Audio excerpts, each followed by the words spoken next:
We almost didn't do it because it was too dirty.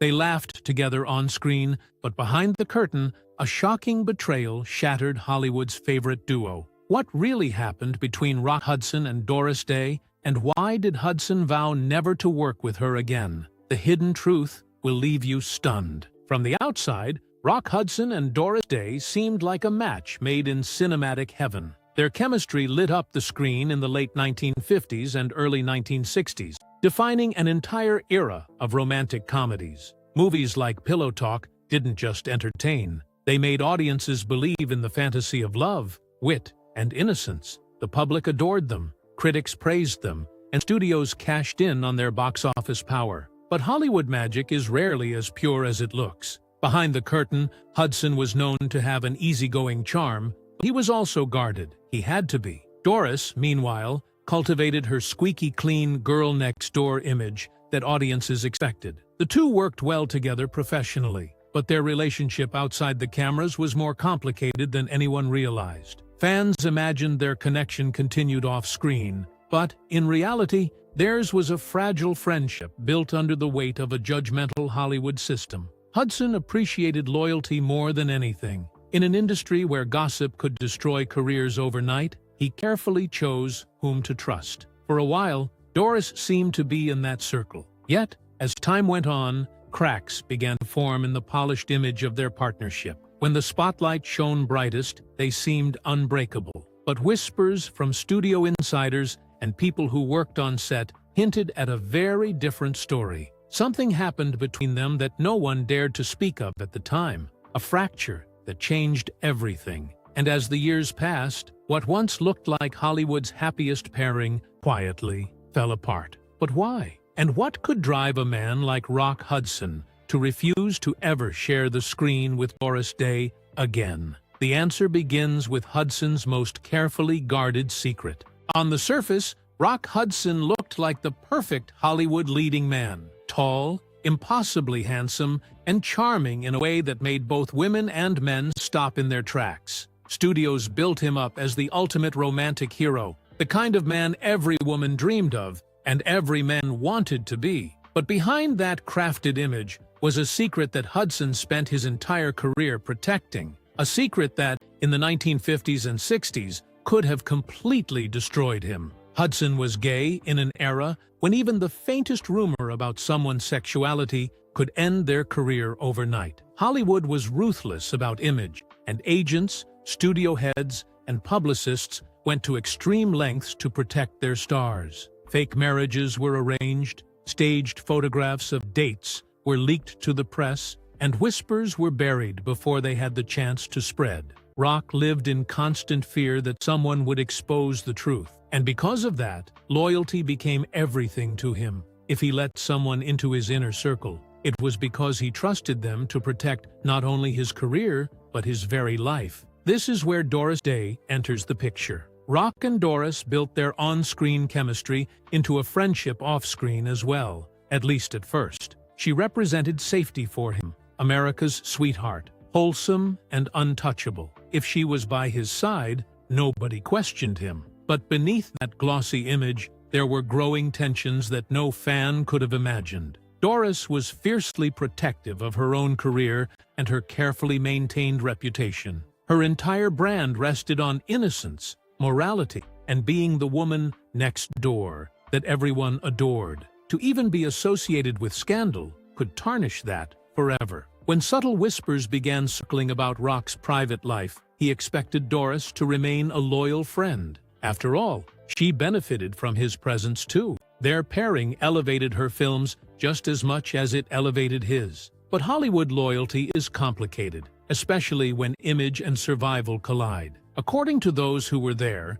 Doris began to distance herself during moments when Rock needed her most. Whether it was out of fear, strategy, or personal choice, she didn't always step forward to shield him when others began whispering. To Rock, this wasn't just about business. It was betrayal. He wasn't naive. He knew the risk of living in secrecy, and he knew how quickly people could turn their backs. But to feel that Doris, someone he thought he could lean on, wasn't fully in his corner cut deeply. In his eyes, Silence was just as damaging as speaking out against him. And silence was something he remembered. It was a dangerous balancing act for both of them. Rock clinging to his privacy, Doris guarding her image. But as the years passed, this unspoken tension grew until one particular project brought it all boiling to the surface. By the late 1960s, Hollywood was shifting fast. The glossy studio era was fading, and gritty new films were taking over. For Rock Hudson and Doris Day, once icons of wholesome romantic comedies, the change was unsettling. Both needed something fresh to prove they still mattered. That's when whispers of a reunion project began, one that could revive the magic they had captured in Pillow Talk and Lover Come Back. To audiences, the idea was irresistible. Studios were convinced nostalgia would sell, and on paper it seemed like a guaranteed hit. But from the very first table read, the illusion cracked. Gone was the playful banter. Crew members described the mood as tense, marked by awkward silences. Rock seemed withdrawn, while Doris, normally warm and lively, appeared cautious, as though she were holding back. Insiders later claimed Rock had doubts before filming even began. He reportedly told friends he wasn't sure Doris was still in his corner, remembering how she had stayed silent when his private life came under scrutiny. Old wounds resurfaced the moment they were paired again. Others believed Doris was the one uneasy. Her career depended on protecting her spotless image, and by the late 60s, Hollywood was hungrier for scandal than ever. If whispers about Rock grew louder, she couldn't risk being pulled down with him. Whatever the cause, the tension was obvious. Off-camera exchanges were polite, but empty. The sparkle that once defined their partnership had vanished. The project moved forward, but insiders admitted the energy was nothing like their earlier triumphs. Instead of restoring their legacy, the reunion only exposed the cracks. Rock left feeling more alienated than ever, convinced Doris no longer had his back. For a man who valued loyalty above everything, this was the breaking point. And soon, Doris's silence during this fragile time would cut him deeper than any failed performance ever could. This is where the story takes a sharp turn. To Rock Hudson, loyalty wasn't optional. It was survival. Every friend he trusted was a shield against the truth he feared the world would discover. But during the reunion years, when whispers about his private life began surfacing again, something happened that changed how he saw Doris forever. Insiders claim that Rock believed Doris would stand by him, just as he had stood by her through personal and professional challenges. After all, they weren't just co-stars, they had built a public image together. Fans saw them as inseparable. And in Hollywood, perception was everything. But when Rock's name became tied to hushed rumors, Doris reportedly chose silence. To the outside world, her silence seemed harmless. She wasn't fueling the gossip, and she wasn't outright abandoning him. But to Rock, silence felt like betrayal. He needed allies who would publicly dispel whispers before they could grow into headlines. And Doris, the woman America trusted above almost anyone else, had the power to end speculation with a single statement. But that statement never came. Some close to Hudson later suggested that Doris's decision wasn't rooted in cruelty, but in fear. Her career had been built on purity and innocence. She was marketed as the embodiment of American values, and any association with scandal, especially one as explosive as Rock's truth, could have jeopardized everything she had worked for. To protect her brand, she allegedly kept her distance when she should have leaned in. But to Rock, the reasoning didn't matter. In his mind, she had chosen her image over their friendship. Worse, he reportedly felt her coldness during their reunion project wasn't accidental. It was deliberate. Crew members recalled moments where Doris avoided casual interaction with Rock, laughing less, speaking only when necessary. The camaraderie that once made their sets so vibrant was gone, replaced by something calculated. The sting of inaction cut deeper than open betrayal.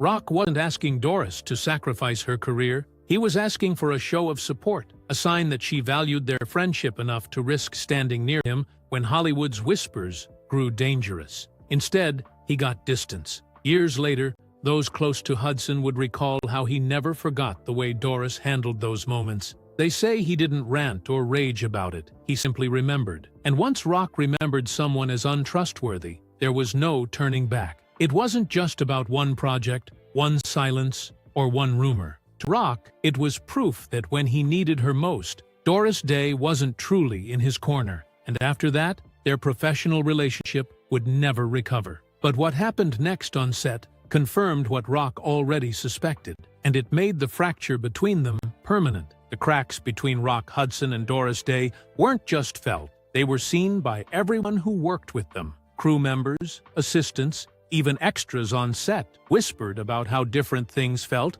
compared to their golden years together. Once upon a time, their filming days had been full of laughter. Rock's booming laugh could fill an entire soundstage, and Doris's playful energy kept spirits high. But during their reunion project, that joy was gone. What replaced it was an icy stillness that unsettled everyone who noticed. Reports from the set painted a striking picture. Rock kept to himself, often slipping away during breaks to sit alone in his dressing room. He wasn't the charming prankster crew members remembered from earlier films. Meanwhile, Doris seemed equally distant, limiting her interactions with Rock to whatever the script required. The easy banter that once flowed between takes was gone, replaced by a kind of professional politeness that felt stiff and unnatural. Some claimed Rock made attempts to bridge the gap. He would crack a joke here or there, or offer a warm smile in hopes of sparking the old magic. But Doris rarely responded with the warmth he remembered. To observers,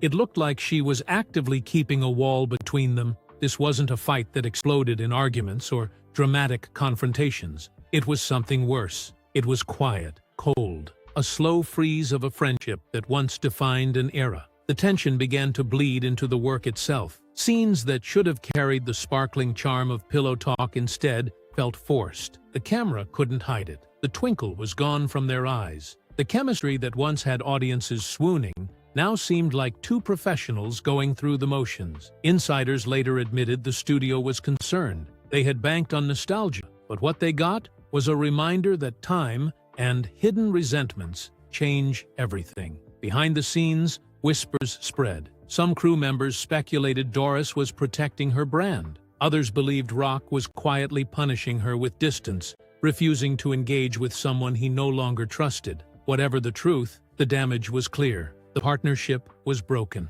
The very thing that made them Hollywood's dream duo had crumbled. By the end of filming, Rock reportedly made a quiet but firm decision. He wouldn't put himself through it again. He told those close to him that the magic was gone, and more importantly, that Doris had proven she wasn't the loyal friend he once thought she was. For Rock, that was the final word. The fallout didn't end when the cameras stopped rolling. It lingered, shaping how both of them moved forward. Studios noticed, opportunities dried up, and the legendary duo that once captured America's heart would never share the screen again. But why was this betrayal so deeply personal to Rock Hudson? To understand, you have to know what loyalty meant in old Hollywood, and why losing it was the ultimate wound. In the cutthroat world of old Hollywood, loyalty wasn't just a virtue, it was survival. Stars like Rock Hudson lived under a microscope, where one wrong move, one misplaced rumor, could topple everything they had built. Careers were made not only on talent, but on the people who stood by you when the walls closed in.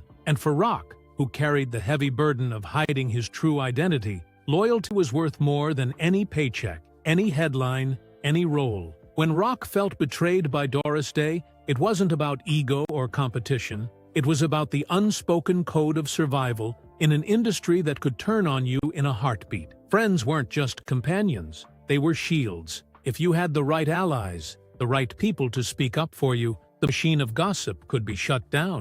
If you didn't, whispers turned into stories, and stories became front-page scandals. Rock understood this better than anyone. He had seen what happened to others when Hollywood decided to chew them up and spit them out. That's why Doris's silence cut so deeply. Doris, to the public, was untouchable. Her wholesome persona was like armor. Audiences refused to believe she could do wrong. If she had shown even the smallest gesture of support for Rock, it could have silenced speculation. She could have extended her shield to him. Instead, her hesitation left him exposed. To Rock, this wasn't just disappointing, it was devastating. It proved that even those who smiled beside you on screen could abandon you when things got difficult. Loyalty in that era was a fragile thing. Stars were constantly weighing their public images against their private allegiances. Many chose survival over friendship, and that's what Rock saw Doris doing, choosing her spotless image over the bond they had built.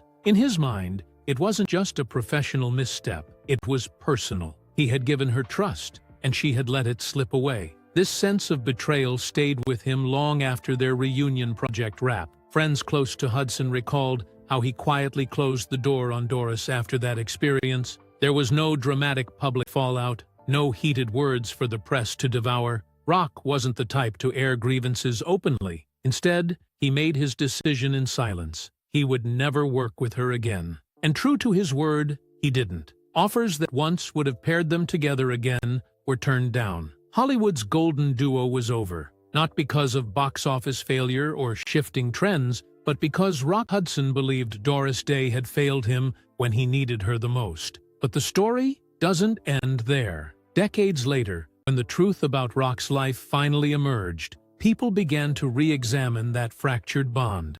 And what surfaced after his death revealed just how alone he had felt and how deeply that betrayal lingered. When Rock Hudson passed away in 1985, the world was stunned, not just by his death, but by the way his private life was finally exposed. His passing from complications related to AIDS revealed the truth he had fought so hard to protect. The man marketed as Hollywood's perfect leading man was suddenly remembered as someone who had lived in fear, secrecy, and silence. In the years that followed, friends and colleagues began sharing what they had long kept quiet. They spoke of Rock's charm, his humor, his generosity, but also his loneliness. Many admitted he often felt abandoned by the very people he thought he could trust. And when Doris Day's name came up, the memories weren't always kind. Insiders whispered that Rock never fully forgave her. To the public, they remained the beloved golden pair, but those close to him claimed their friendship had fractured long before his death. Doris, in his eyes, had failed the ultimate test of loyalty. He didn't hate her. He simply never forgot her silence when her voice could have shielded him. Publicly, Doris spoke warmly of Rock after his passing, calling him a joy to work with. But behind those polished words lay contradictions. If their bond was as strong as she claimed, why did Rock refuse to work with her again? Why did so many describe a lingering sense of betrayal? The gap between her glowing tributes and his private disillusionment only fueled speculation that she was protecting her image to the very end. Even more telling were accounts from their reunion project. Crew members remembered how subdued Rock became, how the man who once filled sets with laughter seemed diminished around her. For them, it was clear. Something had broken, and it was never repaired. Rock's story became larger than Hollywood. It became a warning about how the industry suffocates its stars, forcing them into masks until they can barely breathe. In that tale, Doris's alleged inaction became a haunting detail. She wasn't his downfall, but in his eyes, she was part of the loneliness that defined his final years. On screen, they were flawless. Off screen, they were fractured. And the truth revealed after Rock's death didn't just uncover his struggles. It exposed the painful cracks in a partnership the world thought was unbreakable. When people look back at Rock Hudson and Doris Day, they still see the glittering illusion of Hollywood's golden age. They see the playful romance of pillow talk, the witty banter of Lover Come Back, the effortless charm of two stars who seemed destined to be side by side forever. But beneath that glamour lies a truth far less polished, a truth that changes how their legacy is remembered. For Rock, Doris was more than a co-star. She was meant to be a confidant, someone safe in a world where few could be trusted. But when she stayed silent, when her absence echoed louder than words, Rock made his choice. He refused to work with her again. What had been Hollywood's most bankable duo ended not with scandal, but with a quiet fracture. For Doris, her image stayed untarnished. She remained America's sweetheart, adored and admired. But that very purity may have been the reason she couldn't risk defending Rock. In protecting herself, she lost the bond that once made them unstoppable. What makes their story haunting is how hidden it all was. The public saw only smiles and laughter, never the distance. Decades later, after Rock's death revealed his struggles, people began questioning what had truly happened behind the cameras. By then, reconciliation was impossible. Their broken bond is a reminder of how ruthless Hollywood was, and still is. For Rock, refusing Doris wasn't a petty grudge, it was survival. He wouldn't share the screen with someone he believed had failed him when it mattered most. To fans, they remain a golden pair. But for those who know the story, the shine is forever dulled by the shadow of betrayal.